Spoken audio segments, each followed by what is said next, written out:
feel good? Ready to rock? Feel great. Let's do it. Awesome. Awesome. Hey, everybody. Welcome back to the Verdigre Table. We are doing D20 questions with Reverend Ryker. Do you have Reverend Ryker. is there That a one's new. is there an adjective there? Riker from I Cleric's mean, Corner. no. I mean, yeah, it's Ryker from the Cleric Corner. A lot of people called me Cleric for a long time. Just Cleric is a first name, but Ah. then I started saying my name on videos, and they're like, "Oh yeah, got it." You should look into getting ordained. It's actually pretty affordable. It's I am an elder in my church. Oh, there you go. So there is that. I've been through seminary and all, so I guess the Cleric Corner does have a multiple kind of layered meaning behind it. But I mean, obviously, just because I love cleric so much, and they're my main class, so They're I'm like, kind of ooh, the Cleric best. Corner sounds good. Yeah, you got the consonants going, and clerics are the best. If you're gonna make like an all single class party and Hmm. like cover all your bases with subclasses, like you're gonna do it with clerics before you do it with anything else. Yeah. You can play clerics all day.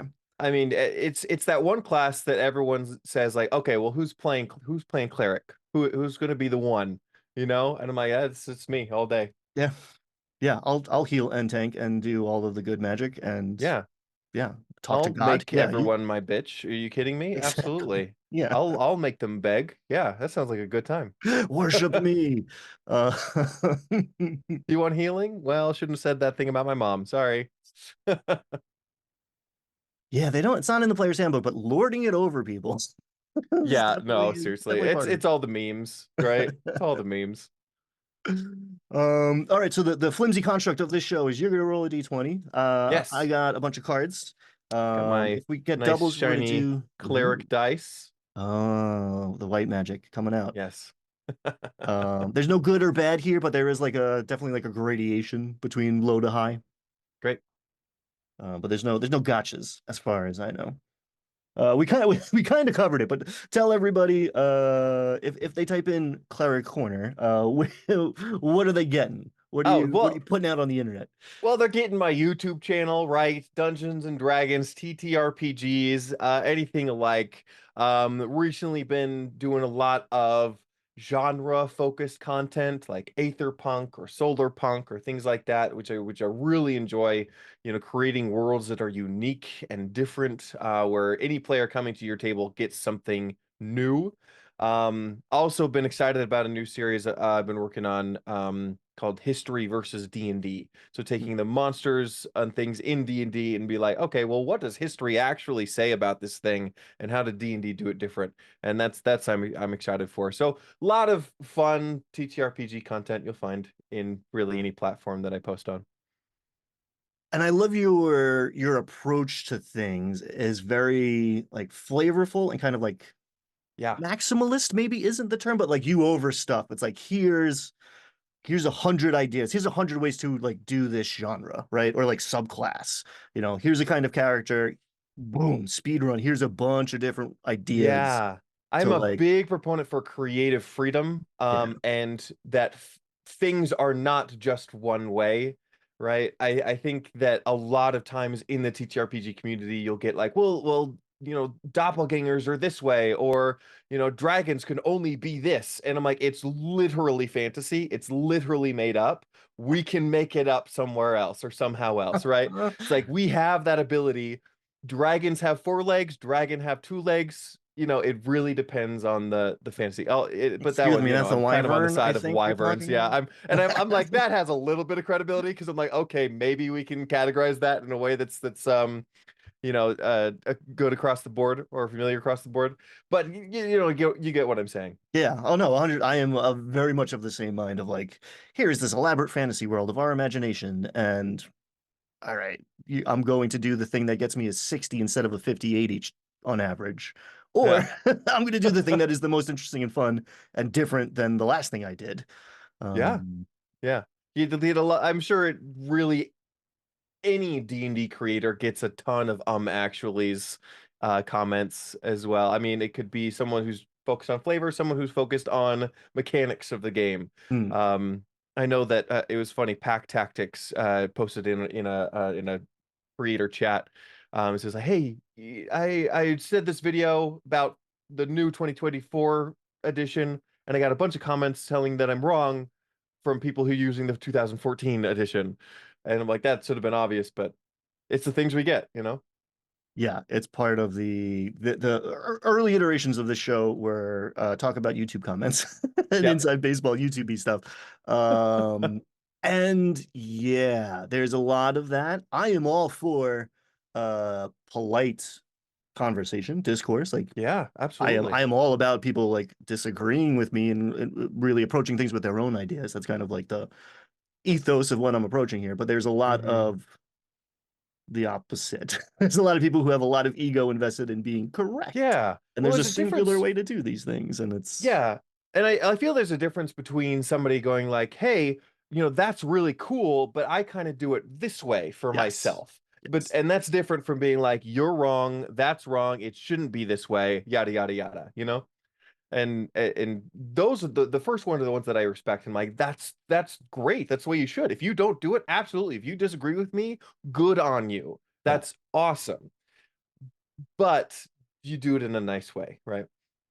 Hey, YouTube viewers who correct creators sometimes, some of us, and I'm not gonna name names, bait you to do that because you are feeding the beast. It's true. I It's get true. comments sometimes, especially like when I don't dive deep into news and controversies, but like when I do, I will often get comments about like, why is my feed full of this?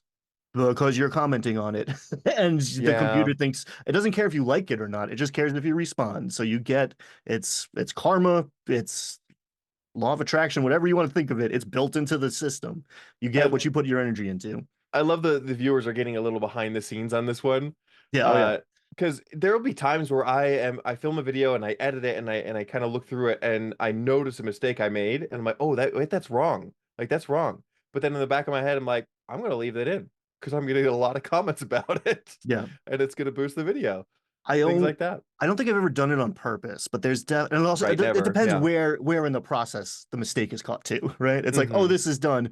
Oh shit, this is another 6 hours of work to like correct this one thing. Like Yeah, if it's a huge mistake and I'm like print it. it like it'll completely ruin Right. the what is it, the pathos ethos of my creation or my video, then yeah, it definitely change it. But if it's those little mistakes that people are gonna pick out anyways, then you might as well just leave it in.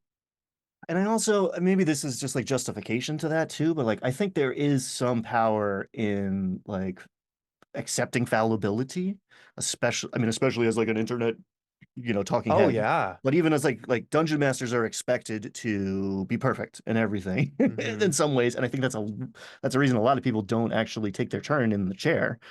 Yeah. There's 300 pages times three, and by the time you learn it all, they've changed it. So cut yourself some Yeah. slack. I Human think that's fallibility is I the thing. it's it, and I'm so glad you realized that because I think that's the a huge one of the biggest lessons that I've learned or that I feel that people should learn is just perfection Mm, is not attainable. And it's the people who spend a year world building. It's the people who spend, 5 years writing a book without publishing. It's the people who uh do spend so much time procrastinating and waiting for perfection that'll never come. And like you have to let your character show and imperfection show in a product because that's what makes it art, right? mm, God, I love that. One of the first videos I made, and it's still up because to subscribe to that idea of like, here's imperfection. It's like it's janky as fuck. I need to remake it eventually. But it's Uh-huh. like perfection will kill you. Like you need to start. And this is not like the man on the mountain speaking. This is hard one speaking from experience. Yep, yep, yep. Yeah, you gotta dive in and do it. And like the first time you do it is probably gonna be the worst time you do it, which sounds terrible, but that means you're just only going to improve through Yeah. experience. Yeah. So Well, it's a speaking game. of Have fun. diving in and just doing it, Do it. Roll a d20. should we Give start me that. rolling? Give me that Mm. d20 magic. Oh, you're never gonna believe this. Natural 20 on the first roll. Oh, All right. gonna be I something real like good, this one, right? and I don't get a ton of crits.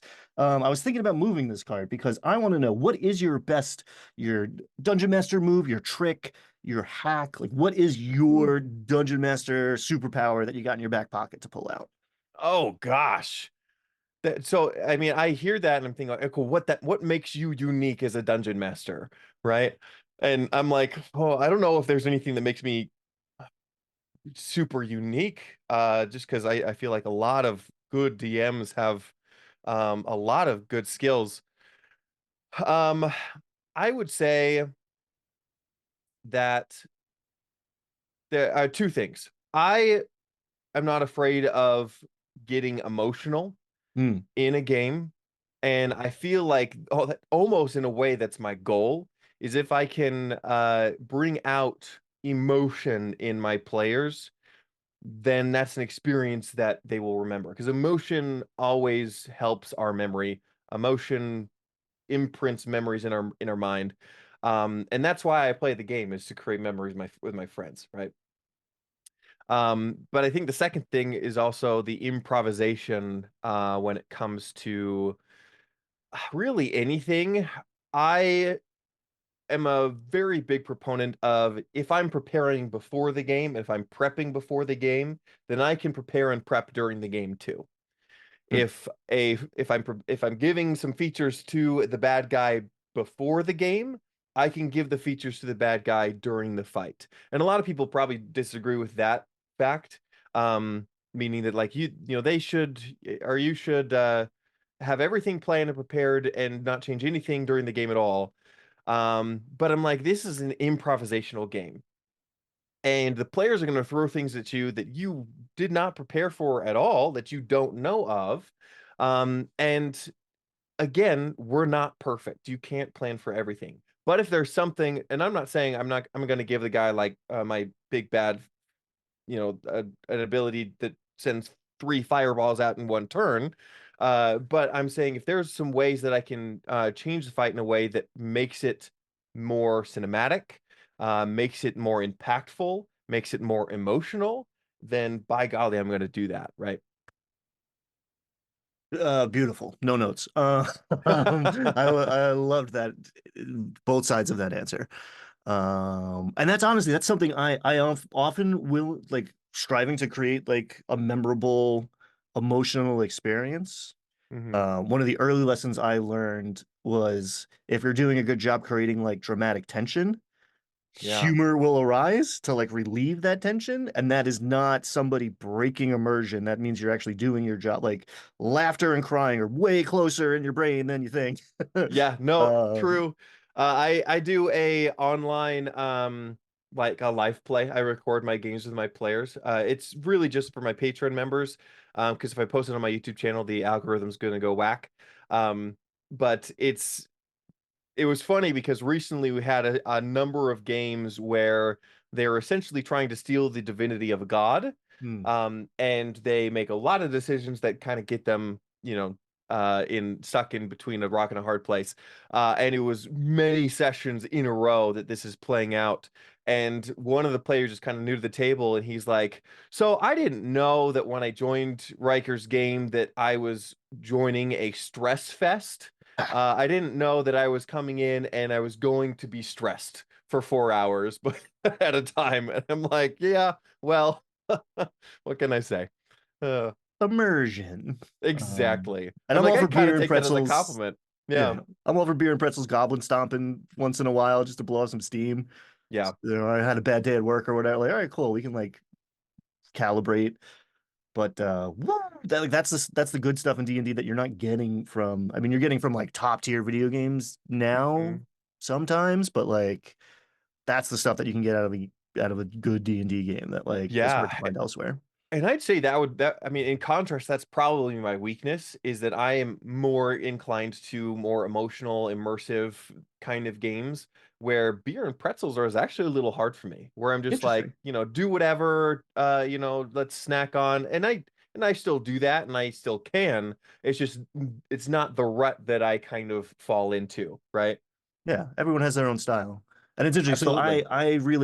I strive to do that, but it's sometimes I definitely hold back a little bit of like emotional investment into it. Like not all the time, but like that's definitely a thing I could do more of like Mhm. really embodying the NPC and like, getting mad, getting Yeah, sad. I yeah, do I do like the heal very well, right? I do the smug asshole very well. I do bad guys very well, but like the yeah, love just it. letting yourself go there. And it's maybe it's tough because I play in a game shop half the time, so it's like there's 50 Yeah. Would strangers you here. would It's a you say different you're vibe. better at like the beer and pretzels kind of game? I try to do everything at once. I get bored, right? So I like everything. I'm weird. I want the sampler.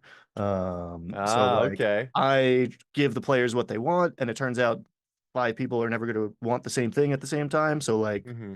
I try to go everywhere. I try to explore all of it. Jack of all trades. Jack of It's all good. trades. It's Right, good to have.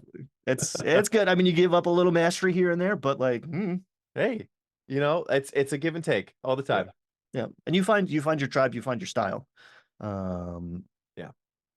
All right, give me another Ooh, D20. let's do it. Wow, I got another natural 20. Woo, lightning round. Okay, that's wild. I Double wish I crit. could show Okay, you. so it's a lightning round, but you're welcome to Okay, digress. let's do it. Uh, First question off the bat, though, hard hitting. Do you fudge rolls? Yes, I do. What is your favorite die size? And I don't mean like I got this big chunky D20. Like what like increment of dice is your favorite? Regular dice, but it has to be. It can't be metal. It can't be soft plastic. It's got to be a certain type because you got to get that clicky clack Yeah. sound just right.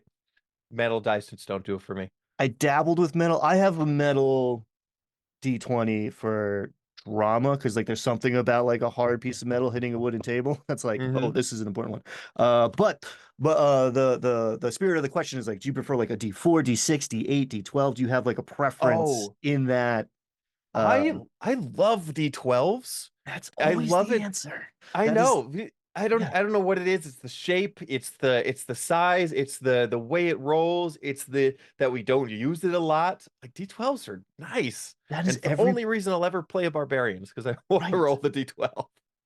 There's like it's not always the answer, but like 90% of my very small sample size of YouTube creators who have Uh-huh. agreed to hang out with me, D12, man. Do you prefer published or homebrew running adventures? Homebrew all the way. I've recently tried to do a lot more published adventures just to see if I could learn something from them. Hmm. I'll let you know when I learn something from them. You learn certain skills of how to fix problems. Yeah. Um, I somehow fix all the problems with homebrew. How does that no? yes. Yeah. Yeah. I think the most popular answer is both at once, kind of. There isn't I don't think there is an absolute answer. Well, I Right. mean, there's absolute homebrew, but if like you're running, I like running published stuff because I'm not precious with it, and I will, it's not like oh my creation. Hmm. But yeah, I mean, it depends what it is, but like 20 to 80% of it is going to be homebrewed anyway.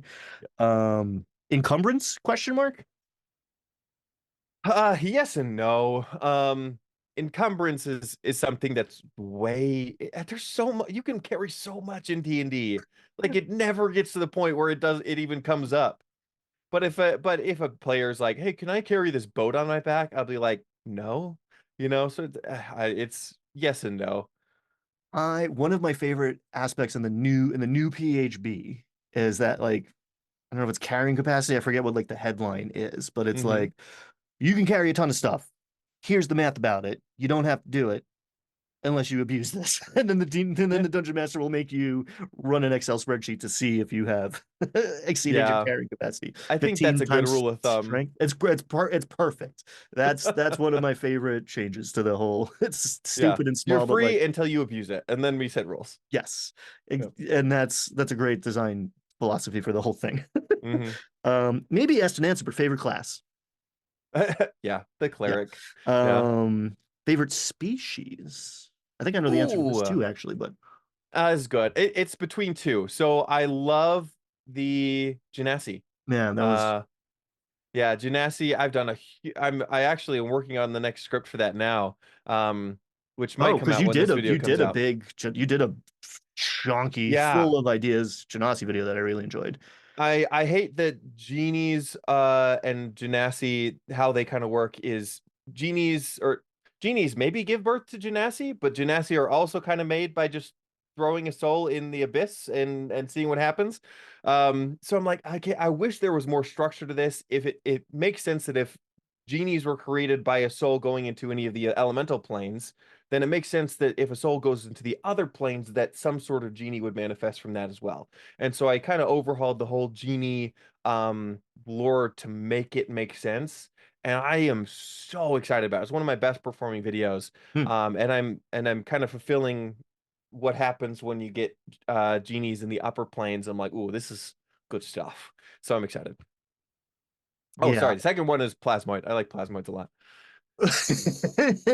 Well, there's sort of like a ooze touched. I don't know what you would call it, but that there's I Yeah. mean, if you broaden out the elementalness of it Ooh, all, so it would be an ooze genasi would probably be my top favorite then, right? yes. Yeah, there's some overlap in that Venn diagram.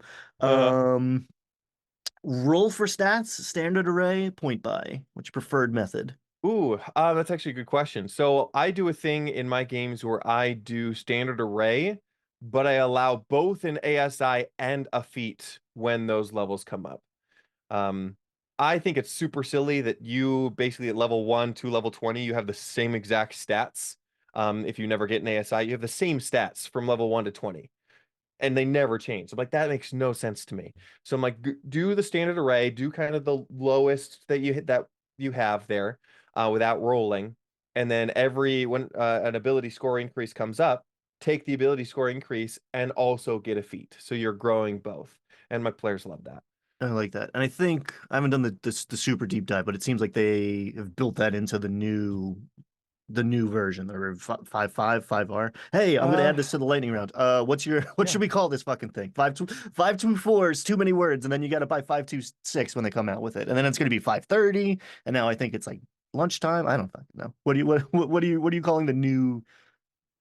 Oh, The the new D&D rule set? yeah, D&D 2024 one D&D. Man, What's your I wish that we could come up with a one word, one thing for it, but I feel like in the beginning, people were so nervous about doing that, and it was kind of squashed down so many times that they're like, "No, it's the same one. It's the same version. No, it's the same version." So now everyone's like looking around, like, "Okay, who's going to be the first one to do it?" And nobody wants to be the first one to do it because it's going to be wrong. But man, I mean, I would just call it 5.5. I feel like that's super simple. yeah It's just 5.5. It's basically the same changes we kind of got with 3.0 to 3.5. And I'm like, it worst, we're gonna do it 524, right? D&D 524 instead of 514 or something. I don't know. yeah, and those seem to be the front runners. There's a 5R camp, which I'm like sympathetic to, but like Yeah. 5.2 4 is one like give me fewer syllables, please, and also and then like Yeah. projecting forward. I don't want it to be like yearly because then is it like I don't know. We were gonna end up with like 635 one day, and it's like how this hmm doesn't make sense anymore. Yeah, we're gonna play with the new D&D new revised rules from the 2024 rule set. You got to say the whole sentence. Yeah, too many words, too many Yep. words. You already lost the new players, guys. You got to Yep. get 5.5. Let's lock that in. yeah. I'm for it. Actually, my GM Jim Wizards and Wordslingers like essentially made a campaign video and like put the Oval Office on his green screen and is like, as a community, we have to come together. And I'm like, Yes, all right, we you got my do. vote. Yeah. Yeah. Big support. Perhaps asked and answered as well, but do you tack more towards game balance or realism in your either in prep or play, like your game philosophy? Ooh. I mean I do both. I mean realism, I guess how would you define that by That's realism? very verisimilitude is what I used to say. Uh-huh. But everyone thinks, I mean, Matt Colville said that word very well, but he didn't invent it. But I think that the truthiness of a thing, right? So like your fantasy world doesn't have to be realistic in the hmm sense of like what is the economy doing, but like self-similar, right? Like consistent within Yeah. its own like here are the rules of the world. Here's how this rule works. hmm It's an exception-based game, so like the big bad's breaking the rules, but um versus well, you're level 5, and you went to the dragon's mound, but now I'm gonna nerf the dragon, or like you know move the move the balls around Hmm. beneath the cups so that you are always facing a level appropriate challenge. Yeah, I would say I kind of tend a little closer to realism, meaning like if there's a three-story tall rock and a barbarian wants to move it and rolls a natural 20, probably still won't be able to move that rock, right? And on the other side, if they have an ability that says a certain thing on the sheet, but they're trying to use it in a creative way, and I'm like, oh, that way would actually make sense to do that, Hmm. then they can do that, right? There is that rule that a lot of spells says target a creature, meaning that you can't target an object with that spell. That's out of the window. I never do that. I'm like, if you can target a creature, you can target an object with a spell. So like those kind of things, I'm like, if it makes sense, yeah, absolutely. Yeah, this writhing ball of magical force or fire doesn't know what's on the receiving end. You Yeah, just yeah. throw that thing. It's Sorry, cool. sir. I can't use it. Professor Oak's voice comes out. Sorry, you can't use that here. Get the error message. Done. Um, I might take this one off because it's been a consensus so far. But flying characters? Question mark. Yeah. Yeah. Who cares? And now here are my favorite two. Best or favorite or most useful to you third party tool. Oh, that changes from time to time. Here I'm looking over at my third party I shelf will over accept here. multiple answers. I think that third party in general is a better tool than 5e. Uh Well, yeah. so I think that, I mean, if I'm running like a Dark and Grim campaign, maybe more gothic, I'll go Grim Hollow. If I got let's see. I mean, it's just like setting books are really, really nice to me because you get something different from each one. Um, I'm looking over here and I see my plain Gia campaign that I've really wanted to use. Um, I have monster books from uh like Battle Zoo books. I have Mm. the Weird, I think, from Monty Cook. So anyways, it's just like you get what you need, and it really depends on where, because I don't have a favorite. And I'm sorry if this does not answer your question. No, I'll take a But bunch. I'll take a list. I'm there you here go. for it. But it's all so cool because whatever you want and whatever you need, it's probably been made by somebody. Mm. And that's why I love third party stuff. I remember at the beginning when I first started to do D&D with my friends, we were so third party, like, no, like we got to keep it official. Like all that other homebrew stuff, it's unbalanced. It's not thing. And I'm like, I don't know. Now it's a little bit more balanced than the average stuff. But now we're almost strictly third party stuff, which is interesting. I might be getting wires crossed now because I didn't sleep well. But I think the new Battle Zoo, like the upcoming Battle Zoo, is Elemental, is Yes. Genasi flavors. Yeah, so Yeah. there's some. I'm excited for that one. So Yeah, I don't have pumping out that one yet, jams. but yeah, I've loved their monster books so far. Yeah. Yeah, they're doing good stuff over there. Okay. Favorite non D&D TTRPG. Favorite non DDTR TTRPG. It's funny because they're games that I haven't played yet Oh, sure, sure, sure. that I'm just really excited for. And that would be between DC 20, Ah, which I've been following, and then that once I get like the rule book all kind of settled out, I want to run a game for. And then the Cosmere RPG. Something that I've mm. really gotten into was Brandon Sanderson's books, and I'm like, this is exciting, because it's something I can dive into, recognize the lore and things like that. I'm like, I can't wait till that comes out and I can play a game for that. So, yeah, so they aren't things that I've played before, but definitely something I'm most excited about. Yeah, good answer. Alan's doing some cool stuff. Dungeon Coach is doing some cool stuff with Hmm. DC 20. There's a lot of you can see his inspirations here and there, but like I'm all Yeah. for a guy learning from everything. Like good on Hmm. you. And Sanderson, like Awesome lore and like the crunchiest magic systems I've ever heard about, and they're in novels, not even games. Like I can't wait to see Yeah. what that looks like. Yeah, and surprisingly simple too. Really Um, elegant, very yeah, Very, yeah, very yeah. elegant, and it's that elegance that you kind of look for. It's funny. I've helped the dungeon coach with a few things. We've talked back and forth for different reasons. And he knows that I hate the fact that all of the classes are sub. You get your subclass at level 3. I think they need to be at level 1, and I will die on that hill. Um, but he has something different, and he has a and otherwise very elegant game so far. So I think that's a popular opinion. I can see why he did it. I yeah. can see why you do it. Do you share that opinion? I don't. I am of two minds about it. Yeah. I like. I mean, short answer, no.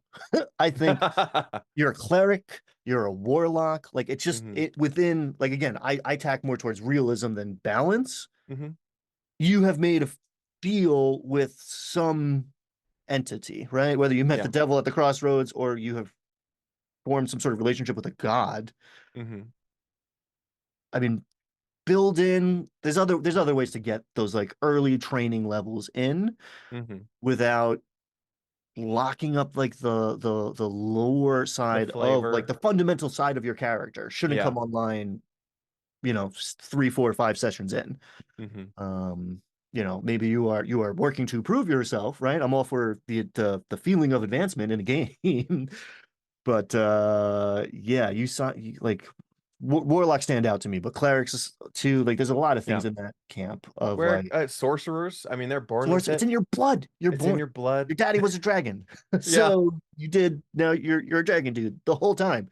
Yeah. Um, I yeah, mean, I don't. even fighter, like, yeah, you know some moves, but then all of a sudden you're a master at, being a samurai right at level 3, like and like you know some moves, and then all of a sudden, oh, you have psionics now. It's like that kind of thing that I'm like, it's doesn't Yeah, it come almost feels like you're building up to something, but then that new thing is so different that it doesn't matter anyways. Yeah. if mechanically you spent downtime, had a training montage, like if leveling up didn't hmm happen, if you didn't, you go to sleep at night, you wake up in the morning, and your Yeah. powers are online. Doesn't click with my idea of what's happening in this fantasy world, and that's more important to me than hmm The the baby steps. verisimilitude, Yeah, verisimilitude, baby. Let's the go. realness. Yes. Um, okay, that was a deeply fulfilling lightning round. Yeah. Sorry I'm about that. pumped. That's great. Um, Tell us. I mean, give me a little more. So, like, you did a ton in that Genasi video. So, like, Sure. what's next for that? What's coming? So I'll be covering over the upper planes first. So the planes of good, kind of the premise of like what happens to a wishing think tank or wish makers when they're inclined to do good, or Hmm. when they're influenced by more of the law aspect of things, which I'm excited for. And then I'm going to go down to the lower planes and do a video about the lower planes. I go deep into each of the lore of the planes too, and to me, that's I don't know about you, but some of the planes are very difficult to define. Where Mechadus is like, oh yeah, it's the plane of law, like it's gears, you know what that is. But Arcadia, could you define Arcadia off the top of your head? You know? No, I can show you a picture, right? It's a Yeah, vibe, it's an aesthetic, but it's not. it's not, but it's really fun being able to explore that and be like, okay, because if a soul gets trapped, and I kind of go over like almost a fossilization process, right? Where a I soul, really like that idea. Yeah, yeah, yeah. yeah, where a Yeah. soul goes into like the plane of fire, and their soul is like minerals replace bone in a fossil. The magic of the plane replaces the soul in the person, keeping the reflection or the imprint of that soul metaphysically. But the soul that was originally there is not there anymore. Mhm. So they're almost imprinted with the desires of the soul without being able to fulfill it. And so they kind of go on this phase where these genies are evil, and they go get slaves, and they get kingdoms, and they get money, trying to fulfill the natural man with these material things, and they just can't do it. But it's not until they realize that they have to do it through proxy by fulfilling the wishes and desires of men do they actually be fulfilled because they're fulfilling a soul? And then they become noble genies. But anyways, so I'm like, so what happens when I take that and I put it into a different plane? And what's really cool in finding that out too is what kind of aspects does the of the soul does the plane fossilize? And for like the plane of shadow, right? It's the desires of um undeath. It's the desires of living past death. It's the ambitions of the soul to prolong themselves, right? And so that plane kind of pulls that out.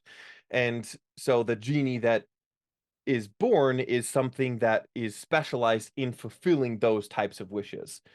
And Mm-hmm. so when you get a conglomerate of wishes together or a bunch of noble genies together that all fulfills the wishes of men, they can help each other out by loaning each other their magic and creating wishes that can be fulfilled no matter what the wish is. But if you just make a wish to a water genie, they have to fulfill it with only the magic of their plane, the magic that they have access to. And so, like, you can only make wishes like, hey, we need rain for crops, or we need this river to change direction. That's what a water genie can do. But if you ask them to create a famine, well, then now he has to go to the conglomerate of wishes, get the fire genasi on the phone, and that's kind of grandizing that a little bit. But if that makes sense. So, anyways, I've talked a lot already. That's kind of the premise of that. So so when going into the planes on the like Arcadia, what kind of Genasi comes from Arcadia? And a plane of mathematical order, I found actually a really cool tie-in to a sound genie, a genie of sound, of That's frequency. that's very interesting because like music is math in a lot of ways, Exactly. and yeah, yeah. Ooh, interesting. Yeah, I mean, don't apologize for talking a lot. I enjoy the way your mind works. I think, again, just like laying out like the differentiation of these things Hmm. and the individuation of these things. I think that's the problem with especially like celestial stuff. It all feels very samey and like underdeveloped. Hmm. Um, and yeah, like finding out like the limits and the distinctions, right? Like wish spell, okay, this genie can do anything, but like, no, this dude commands water. Like Yeah. there are limits, and that makes this interesting. And Hmm. they're going to approach things differently than of fire elemental, and that's why like I don't know, Avatar is fun to watch, right? Like it's Yeah. just the limits and the distinctions are what makes these things interesting. Not like they can do Yeah. anything all of the time. It's like that's Hmm. boring. Okay, Yeah, we call that the Superman fallacy, right? right. Where it's Superman for a long time was worried that it would be really boring because he is invincible, right? And Yeah. you have to have kryptonite in every episode in order to make things interesting, right? So it's like it's giving things and I think it was actually coined by Brandon Sanderson, one of his laws of fantasy, where it's like flaws are more interesting than powers Yeah. um to a reader, to an experiencer, like flaws are more interesting in fantasy, and that's why we enjoy fantasy. And so if we can give flaws or things to a genie and not make them be able to just do anything all the time, then it creates a story instead of a one-off fulfillment. Hey, I wish the bad guy to be dead. Okay, it's done. That's not a story. That's not interesting, you know. Yeah. Say it again for the players in the back seats. Yeah. All right. Well, that's fucking great. Go check out the Janasi video. Check out the once and future Janasi videos. And yeah, thank you for sharing your time with us today. We're going to Yeah. sit down and roll up. You could probably guess what kind of character, but I'm not going to tell you till next time. Until then, be kind, have fun. Bye, everybody. Yeah.